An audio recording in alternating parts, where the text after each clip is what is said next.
On the broadcast tonight, we take a look at a new casino coming to the Shippensburg area. And we have a special send-off to our graduating seniors. All of that and more right now on SUTV News.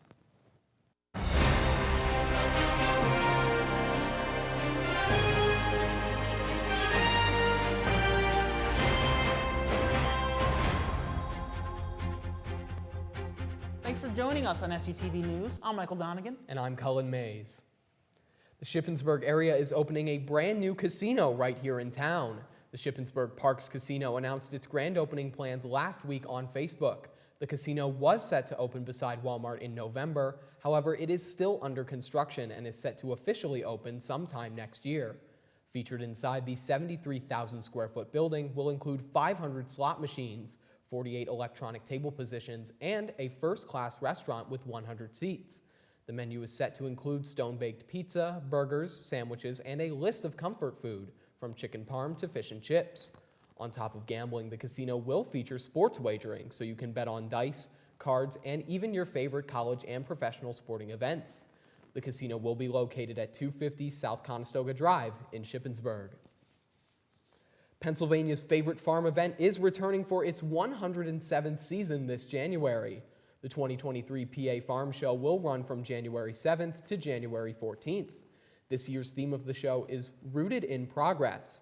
This theme is inspired by the agriculture industry's ability to get through the coronavirus pandemic and build on the progress that they have made. Now, while all your favorite animals and shows will be returning, the star of the show has always been the food court. And this year, a new item has many guests acquiring a sweet tooth. The PA Dairymen's Association proudly announced that the newest milkshake flavor this year will be orange cream. The new flavor is supposed to remind guests of those sunny days spent eating creamsicles. Orange cream will stand alongside the classic chocolate and vanilla flavors at the milkshake stand, along with all the other classic food court hits. Once again, the 2023 PA Farm Show returns to Harrisburg on January 7th. Earlier this week, the Department of Homeland Security announced that they will be adding a 24-month extension to the Real ID enforcement date, pushing it back from May 3rd, 2023, now to May 7th, 2025. This means that you will be able to continue to board domestic flights or enter a secure federal building until that date. After that, you will need the updated Real ID and driver's license to do so. This extension is necessary due to the lingering impacts of COVID-19, which has made much of the process difficult. This extension also gives states additional time to make sure their residents have valid driver's licenses and identification cards. After that date, federal agencies like the Transportation Security Administration will be prohibited from accepting any documents not meeting this new standard. The FDA is looking to possibly ease back their decades-long restrictions that would allow gay and bisexual men to donate blood. The restrictions were issued in the 1980s during the height of hysteria surrounding the AIDS crisis. These new assessments come at a time of a nationwide shortage due to the COVID-19 pandemic. If approved, the FDA will look at gay and bisexual donors at a more case-by-case basis, as they issued in an official statement, quote, will likely support a policy transition to individual risk-based donor screening questions for reducing the risk of HIV transmission, end quote. The American Red Cross also issued in a statement, quote, blood donation eligibility should not be determined by methods that are based upon sexual orientation and is committed to working with partners toward achieving this goal, end quote. While there has been no official decision made at this time, these new policy changes are expected to be implemented early in the new year. Graduation applications are now available for seniors expecting to walk the stage in the spring and fall semesters of 2023. Students can find the graduation application by logging into their MyShip account. Once there, select the Student tab, click on My Academics, and under Graduation Tools, select Apply to Graduate. An application fee of $35 per degree is required online at the time you apply, and payments must be made by electronic check or a credit card. Application deadlines are due Tuesday, January 3rd, 2023. For more information regarding applications, contact the registrar's office at 717-477-1380 or by email at graduation@ship.edu. When we come back, some rhinos at the Whipsnade Zoo received a very special early Christmas. And in sports, men's hoops tries to stay undefeated at home. We have more after the break.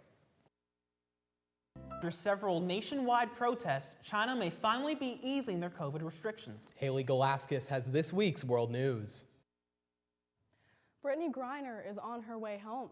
The WNBA star has been detained in Russia since February of this year. Her case drew international attention, with advocates demanding her release. President Joe Biden says efforts to bring Griner home took painstaking and intense negotiations. Isabel Rosales reports. She's safe. She's on a plane. She's on her way home. After 9 months spent in Russian detention, WNBA star Brittney Griner is finally free. Today is just a happy day for me and my family, so I'm going to smile right now.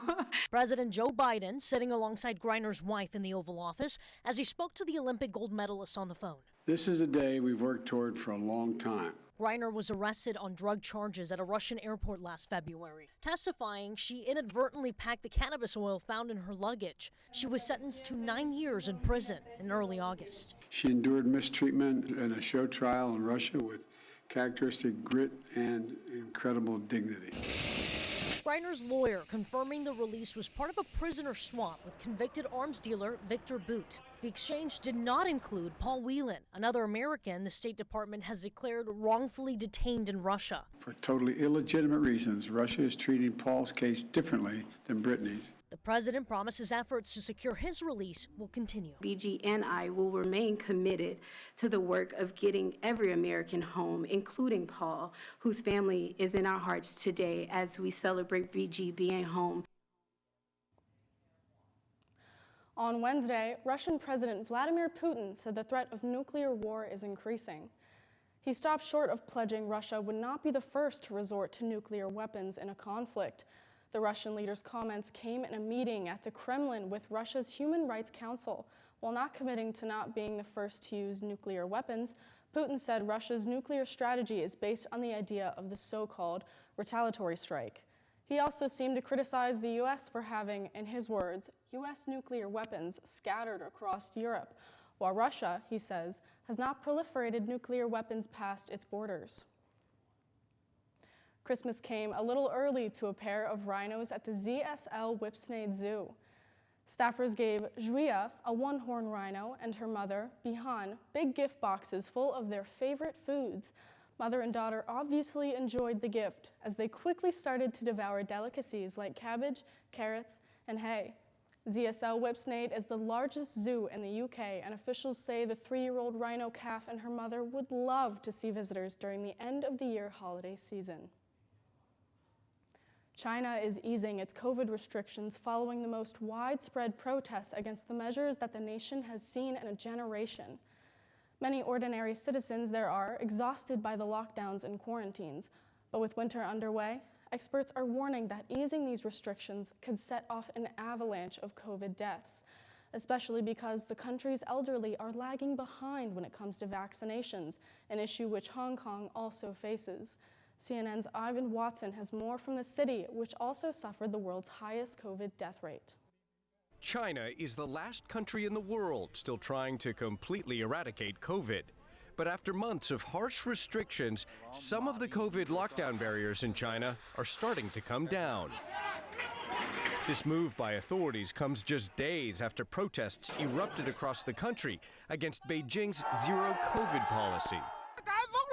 This breath of fresh air for some exhausted citizens carries a harsh reality. Experts predict a tough COVID winter is likely coming. The winter is the worst time to have a large epidemic because hospitals may already be under pressure for other reasons during the winter. The highly contagious Omicron variant is already spreading through the Chinese population.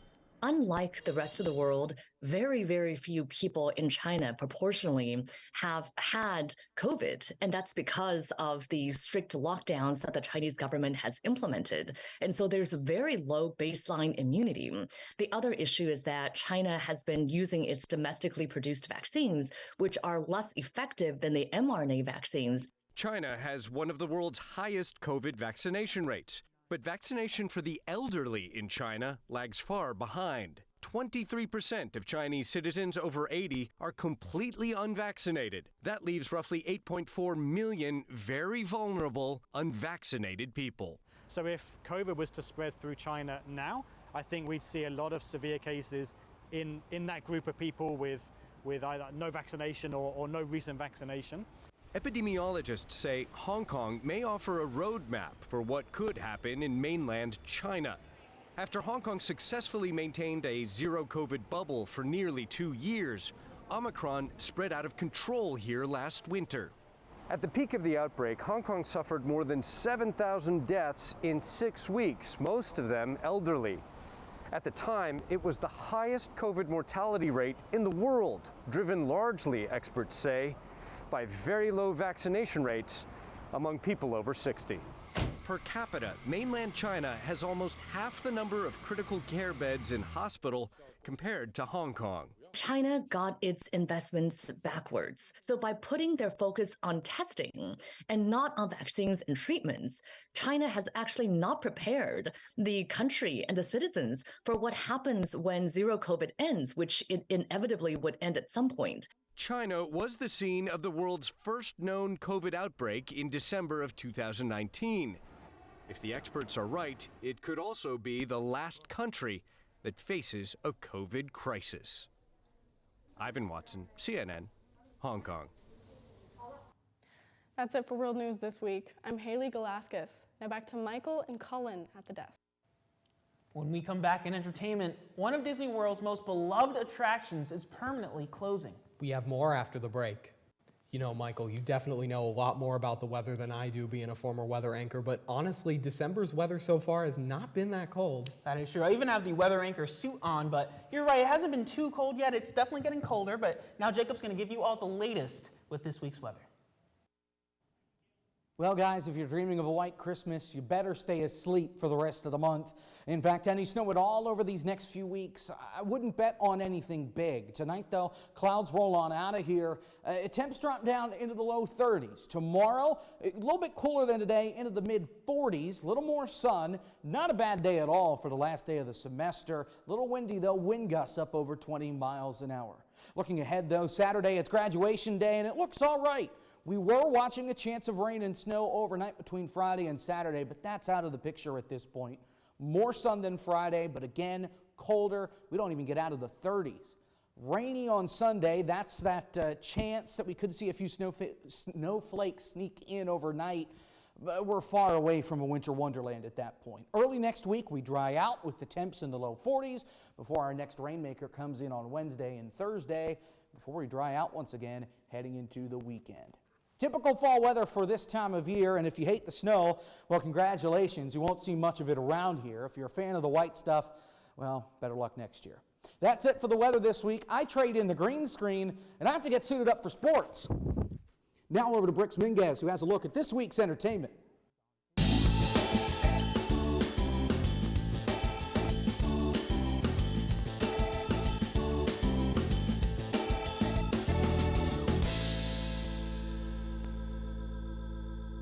The honorees for this year's Kennedy Center Awards have been revealed, and President Biden gave them a warm welcome at the White House. Tonight we celebrate a truly exceptional, and this is it's not an exaggeration, a truly exceptional group of artists. The honorees for 2022 are George Clooney, Amy Grant, Gladys Knight, the rock band U2, and composer Tanya Leone. President Biden called them a truly exceptional group of artists that embody the very spirit of We the People. Biden, who is of Irish descent, praised all 4 members of U2 for the band's charitable work. The president recounted fond memories of seeing Gladys Knight perform at the Delaware State Fair. He expressed enthusiasm for Christian pop star Amy Grant, confessing to owning a lot of her music. Biden joked about George Clooney being the husband of Amal Clooney before praising his film career and humanitarian work. He then wrapped his remarks with a message about finding unity in these divided times, quoting inspirational lyrics from U2. CBS will broadcast the Kennedy Center Honors on Tuesday, December 28th at 8 p.m. Eastern. Disney World parkgoers have only 1 month left to ride a fan favorite attraction. The resort has announced that Splash Mountain will be permanently closing at the Magic Kingdom on January 23rd. Disney had previously announced that the ride would receive a major overhaul, now being rethemed to the animated film The Princess and the Frog. This new version of the ride will be called Tiana's Bayou Adventure and is set to open in late 2024. Both versions of Splash Mountain at Disneyland and Disney World are set to close. However, no closing date has been announced for the Disneyland version. Emmy-winning actress Kirstie Alley has died. Her family says the 71-year-old died Monday after her battle with cancer. A representative for Alley told CNN the late actress had been diagnosed with colon cancer prior to her death. Alley rose to fame in the late 1980s and early 1990s, playing Rebecca Howe, a bar manager in the successful TV comedy series Cheers. Though Alley was best known for her role in Cheers, she also starred in a number of other TV shows and films that included David's Mother, Veronica's Closet, Star Trek II: The Wrath of Khan, and Look Who's Talking. Alley's children paid tribute to their mother on social media, saying as iconic as she was on screen, she was an even more amazing mother and grandmother. That's it for entertainment this week. I'm Brix Minguez. Now let's send it back over to Cullen and Michael at the desk.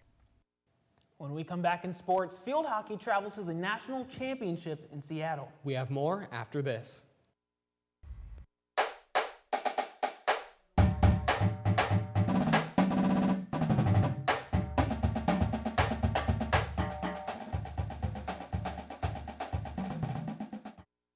False start. Let's try that again. Over the weekend, the Raiders women's basketball squad had 2 games against PSAC West opponents. On Friday, 4-1 Raiders hosted number 15 Cal U in a showdown at Higas Fieldhouse. Ship came out red hot in this matchup, putting up 35 points in the first half. And it goes without saying that this turned into the Ariel Jones show. 35 points for Ariel on 34 shot attempts, going perfect 7 for 7 from the free throw line. Treasure George added 13 more and 5 rebounds. Shippensburg gets the win over Cal U at home, 76-57. Then Saturday night, an even bigger matchup for the ladies. Again at home, Raiders hosting undefeated Slippery Rock in their biggest game of the year thus far. Raiders found a way to have an even more impressive offensive performance this time around, spreading the points out. Lauren Pettis paced the squad with 20 points and 12 rebounds. Ariel Jones and Treasure George right behind with 19 points each. The Raiders put up a season-high 92 points and deliver Slippery Rock their first loss of the year in blowout fashion. The Raiders will look to keep their momentum going this upcoming Tuesday, traveling to Delaware to take on Goldie Beacom. On the men's side of the aisle, again from Higas Fieldhouse, again against Cal U and Slippery Rock. Friday against the Vulcans, the Raiders are down by as many as 13 points with under 10 minutes to go in the second half. The Raiders made a run at it within 26 total points and 14 rebounds from Rashawn Johnson. Dom Sleva picking up his 5th double-double this season with 14 points and 10 rebounds. Carlos Carter slammed it home to take the lead, capping his night with 14 points and 6 rebounds. Raiders come from behind with the win, 77-73. On to Saturday against Slippery Rock, and Ship got out in front. They never looked back, donning the blue, being led by a career-high 33 points from Carlos Carter, including 5 for 6 from outside the arc. Final in that one, Ship 75, Slippery Rock 59. Raiders return to the court Tuesday at Higas Fieldhouse, hosting Fairmont State. Opening tip is at 7 o'clock. Indoor track and field made its season debut at Bucknell over the weekend, leading to 1 athlete of the week and 1 record-breaking performance. On the women's side, Leah Graybill breaks her own school record yet again, this time in the 60-meter relay. Graybill set a time of 7.66 seconds, finishing 2nd overall. Graybill beats out her old record by 1/100th of a second, a 7.67 second time. Graybill also finished 2nd in the 200-meter relay, just shy of a provisional qualifier. On the men's side, Eric Kirk was named as Athlete of the Week.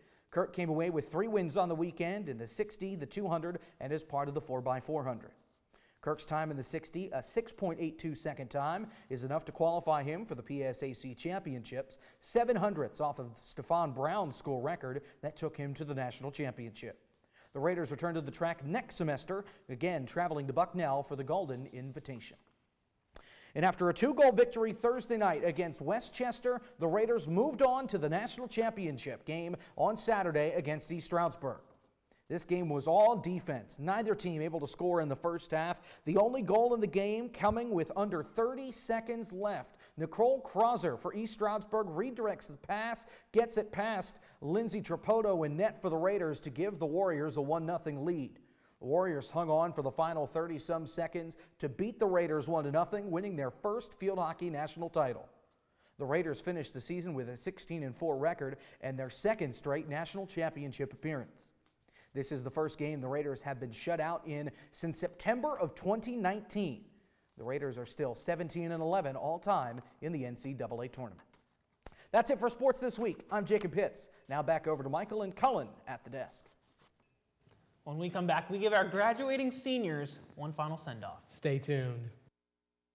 And now time for the hard part. We're back here on SUTV, all 4 seniors that are graduating, that have been here at TV for the longest time, up here for one last time here at the desk. And it is tradition around these parts that the seniors that are graduating on their last show, not only do they get to anchor like you've seen tonight, but we get to go down memory lane a little bit while we're up here. So we'll go right on down through the line a couple of times, couple of different questions, things to think about. Michael, we'll start with you down here at this end. Highlight favorite SUTV memory.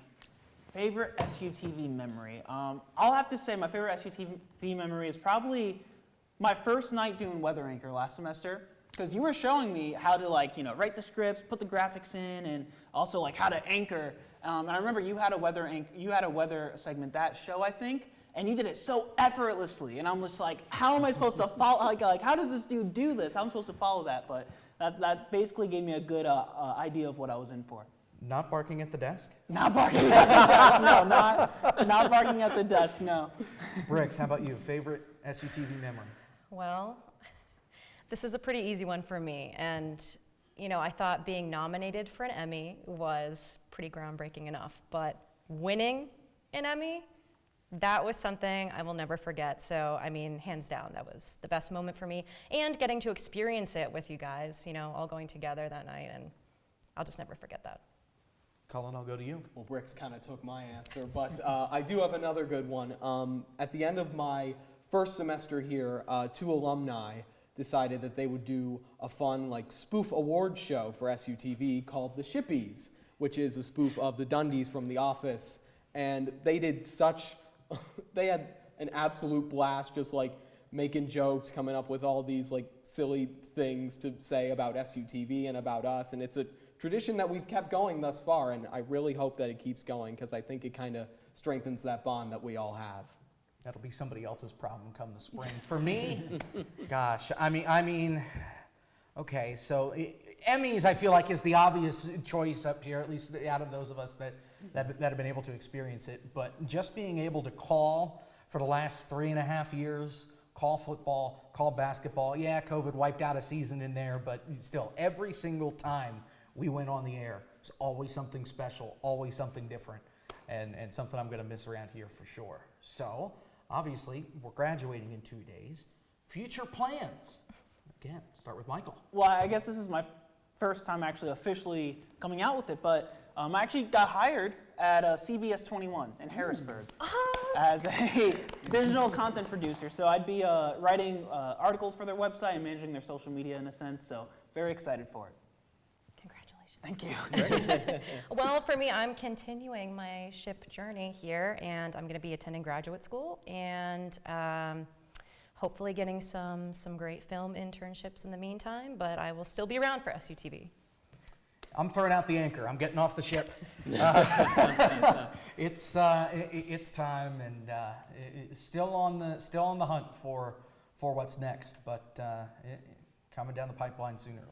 Colin. Yeah, that's where I'm at too. I'm still on the hunt for something. I'm still applying for places. Ideally, I want to stick with news for about 5 to 10 years, but eventually I do want to get into television production and film production. So I think that's kind of my path and where I'm headed. Okay. Final words, final thoughts from everybody? Well, I want to say this is actually, it feels like I've been a part of SUTV forever, but in the same sense, this is actually my second semester truly being in it. And it's kind of sad because it feels like I'm just getting started, and just as it feels like that, I'm leaving SUTV. So it is definitely bittersweet. For me, having the opportunity to be the general manager of SUTV has taught me so many things about myself, and also just the opportunity to get to know and share these amazing memories with all of the crew, all of the talent, have been memories I'll take with me forever. So I'm just really grateful for the opportunity, and I can't wait to see what comes next. Colin?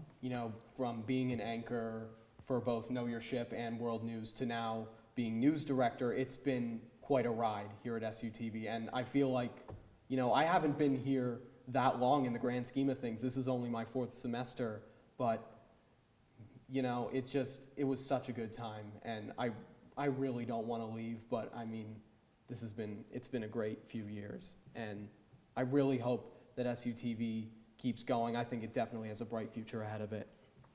3 years, some days it feels like 30. But I mean, out of all of us, I've been here the longest. Fall of 2019 when I first came in, and I've been hooked ever since. And sports has been a huge part of it. I want to thank Mike Gardner, our director of broadcasting, who has really helped all of us out in our time here, and he is so crucial with bringing folks up through getting them ready to go to get out and work. Our advisor, Professor Lowry as well, who's back in the control room right now. Thanks to him as well, our entire ComJourn and media department. This stinks. I tell you what, this is the part that I don't think any of us really wanted to happen, but it's going to happen eventually. So here we are. So one last time, let's wrap it up. One last time. Well, on that final note, that's it for SUTV News. I'm Michael Donegan. I'm Brix Minguez. I'm Cullen Mays. And I'm Jacob Hitz. Don't forget to follow us on Facebook, Twitter, and Instagram at SUTV News. And be sure to check out our website, sutvnews.org. For all of us here at SUTV News, we're back in the spring. 4 of us will not. Have a safe winter break. Good night.